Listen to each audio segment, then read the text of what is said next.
Hi everyone, welcome to Keerthu Trendz. இன்னைக்கு நம்ம பார்க்க போற ரெசிபி ஹனி கேக்.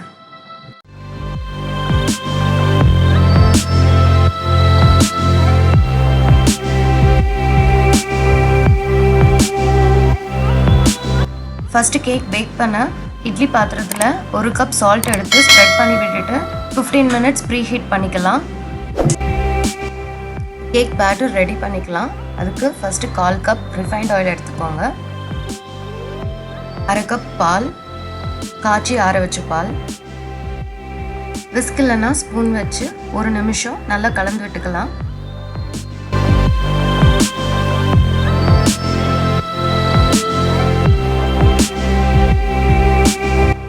மிக்ஸ் பண்ணியாச்சு. இப்போ ஜலிச்சு எடுத்த 1/4 கப் மைதா ஆட் பண்ணிக்கலாம். 1/4 கப் ஜலிச்சு எடுத்த பவுடர்ட் சுகர் ஆட் பண்ணிக்கலாம். பவுடர்ட் சுகர் ஒன்றும் இல்லை, நார்மல் சுகரை மிக்சரில் கிரைண்ட் பண்ணி ஃபைன் பவுடராக எடுத்திங்கன்னா அதுதான் powdered sugar. 1 tablespoon baking powder, 1/2 tablespoon baking soda. Whisk வச்சு நல்லா கலந்து விட்டுக்கலாம்.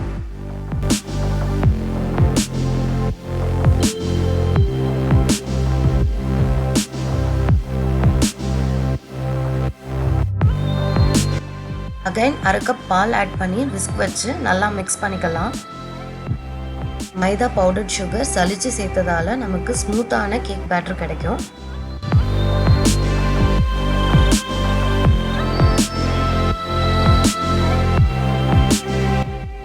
ஒன் டேபிள்ஸ்பூன் வினிகர் ஆட் பண்ணிக்கலாம். 1 டேபிள்ஸ்பூன் வெனிலா எசன்ஸ் ஆட் பண்ணிக்கலாம். கேக் பேட்டரை லம்ப்ஸ் இல்லாமல் நல்லா கலந்து விட்டுக்கலாம். கேக் பேட்டர் ரெடி ஆகிடுச்சு. நல்லா இந்த கன்சிஸ்டன்சியில் இருக்கணும். கேக் எதில் ரெடி பண்ண போகிறீங்களோ அந்த பாத்திரத்தை எடுத்து நல்லா பட்டரை ஃபுல்லாக ஸ்ப்ரெட் பண்ணிக்கோங்க. அப்புறம் மைதாவை டஸ்ட் பண்ணிக்கோங்க. ஃபுல்லாக படுற மாதிரி டஸ்ட் பண்ணிங்கன்னா தான் கேக் ஒட்டாமல் அழகாக வெளியில் வரும். 15 minutes ப்ரீ ஹீட் பண்ணியாச்சு. இப்போ ஸ்டாண்டை ப்ளேஸ் பண்ணிக்கலாம். நம்ம பேக் பண்ண யூஸ் பண்ணுற சால்ட்டை நெக்ஸ்ட் டைம் கூட நம்ம பேக் பண்ணும் போது யூஸ் பண்ணிக்கலாம். புதுசாக தான் சால்ட் யூஸ் பண்ணணும்னு அவசியம் இல்லை. சால்ட் கொஞ்சம் பிளாக் ஆகிடும், அதனால் ஒன்றும் ப்ராப்ளம் கிடையாது. இப்போ நம்ம ரெடி பண்ணி வச்சுருந்த கேக் பேனை உள்ளே வச்சிடலாம். வைக்கும் போது பார்த்து கையில் படாமல் வைங்க. க்ளோஸ் பண்ணி ஒரு 45 minutes பேக் பண்ணலாம். 45 minutes ஆயிடுச்சு. இப்போ நல்லா வெந்திருக்கான்ட்டு செக் பண்ணிக்கலாம். ஒரு டூத் பிக் வச்சு நீங்கள் குத்தி எடுத்தீங்கன்னா ஒட்டாமல் வந்திருந்ததுன்னா உள்ளெல்லாம் நல்லா குக் ஆகிருக்குன்னு அர்த்தம். இப்போ நம்ம கேக் ரெடி ஆகிடுச்சு. நல்லா கம்ப்ளீட்டாக கூல் ஆகிடுச்சு. இப்போது ஒரு நைஃப் வச்சு ஜஸ்ட் நான் கீறிக்கிறேன் சைட்ஸ் எல்லாம். நீங்கள் கூல் ஆகிறதுக்கு முன்னாடி எடுத்திங்கன்னா சைட்ஸ்லாம் ஒட்டிட்டு வரும். ஸோ நல்லா கூலான பிறகு இப்படி பிளேட்டை வச்சுட்டு ஃப்ளிப் பண்ணி எடுத்திங்கன்னா அழகாக கேக் ஒட்டாமல் வெளியில் வந்துடும்.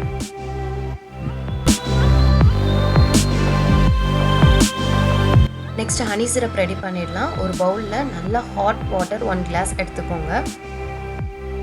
1 tablespoon sugar, 2 tablespoon honey.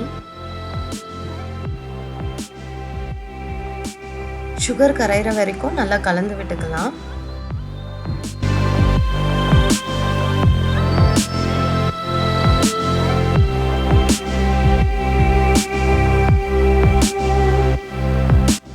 Fork வச்சு கேக் ஃபுல்லாக நல்லா குத்தி விட்டுடலாம். ஸோ ஹனி சிரப் நம்ம விடும்போது நல்லா உள்ளே இறங்கி கேக் ஜூஸியாக இருக்கும்.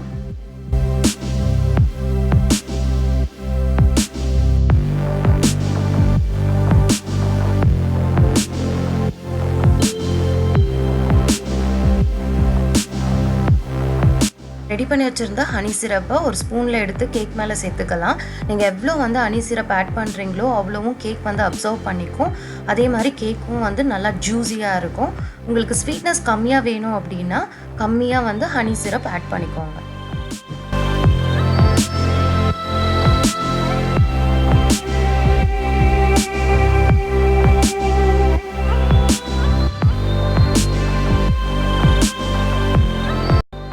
கேக் மேலே கோட் பண்ணுறதுக்கு ஜாம் மிக்சர் ரெடி பண்ணிக்கலாம். அதுக்கு ஒரு பேனில் 3 ஸ்பூன் ஹனி விட்டுக்கலாம்.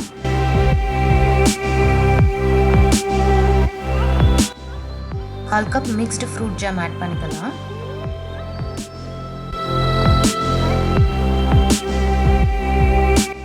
லோ ஃப்ளேமில் வச்சு கலந்து விட்டுட்டே இருக்கலாம்.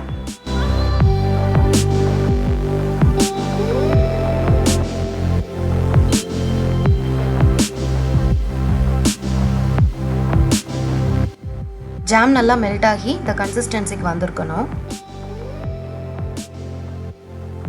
ஜாம் மிக்சர் நீங்கள் ரெடி பண்ண அடுத்த செகண்டே நீங்கள் வந்து எடுத்து கேக் மேலே ஸ்ப்ரெட் பண்ணிவிடுங்க. இல்லைனா அது வந்து கொஞ்சம் கட்டியாகிடும், ஸ்ப்ரெட் பண்ண முடியாது.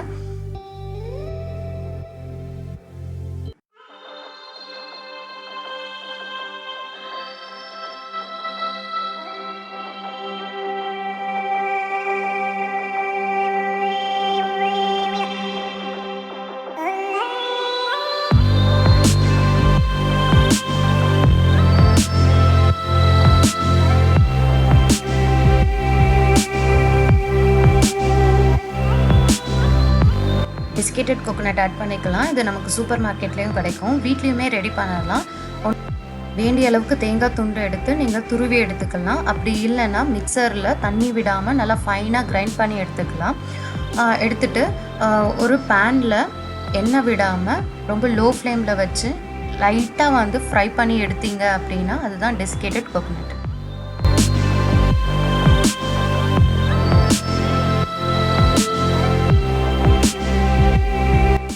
ஹனி கேக் ரெடி ஆகிடுச்சு. ட்ரை பண்ணி பார்த்துட்டு கமெண்ட் பண்ணுங்கள், லைக் பண்ணுங்கள், ஷேர் பண்ணுங்கள், மறந்துடாமல் சப்ஸ்கிரைப் பண்ணுங்கள். தேங்க்ஸ் ஃபார் வாட்சிங்.